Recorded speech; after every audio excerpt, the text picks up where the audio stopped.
Lundi 28 octobre 2024. Mesdames et messieurs, bienvenue à toutes et à tous dans cette revue des presse. À Washington, Doudou Fouamba vante les progrès économiques significatifs réalisés en RDC, nous explique les quotidiens d'information générale à Forum des As. En quoi notre confrère en séjour de travail à Washington aux États-Unis, le ministre congolais des Finances salue les progrès économiques significatifs que réalise la République du Congo. Doudou Fouamba Likunde Libotaï a tenu ses propos devant le participant à la conférence de Road to Investment, Peace and Security in the DXC organisée par African Center du Atlantic Council.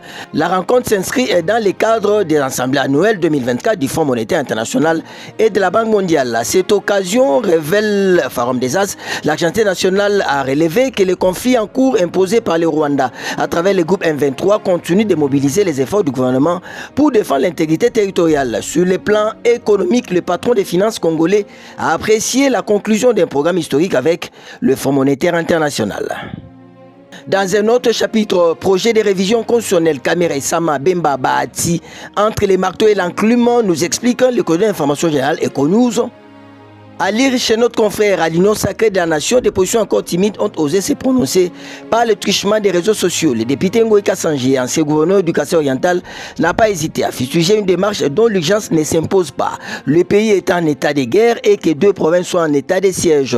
Des archives exhumées et se rapportant une déclaration du professeur Andembata évoquant en 2021 l'une des meilleures constitutions africaines sont abondamment partagées. C'est au cadre du parti présidentiel et rejoint par Steve Mbikaï, un autre parlementaire qui ne juge pas non plus l'opportunité de l'initiative de l'Union pour la démocratie et le progrès social.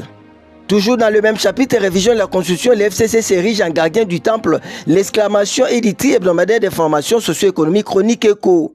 En quoi notre confrère pour l'FCC, par-delà les arguments fallacieux servis au peuple, le véritable objectif de ces projets de changement de constitution est clair, à savoir l'instauration d'une présidence à vie omnipotente par le déverrouillage des dispositions constitutionnelles intangibles, singulièrement celles relatives au nombre et à la durée des mandats présidentiels et aux prérogatives des provinces et des entités territoriales décentralisées. Toujours dans le même chapitre, changement constitutionnel, Joly s'adonne à l'insulte et à la xénophobie, titre les tri hebdomadaires d'information générale d'Afrique, Africa News.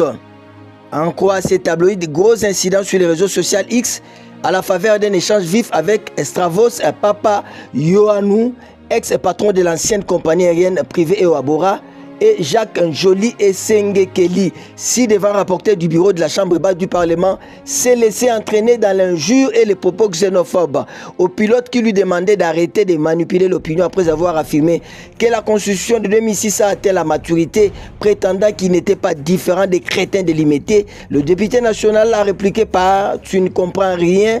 Petit con des Grecs. Révision n'est pas synonyme de changement de constitution, alors que certains abonnés ahuris l'ont interrogé et invité à revenir à la raison.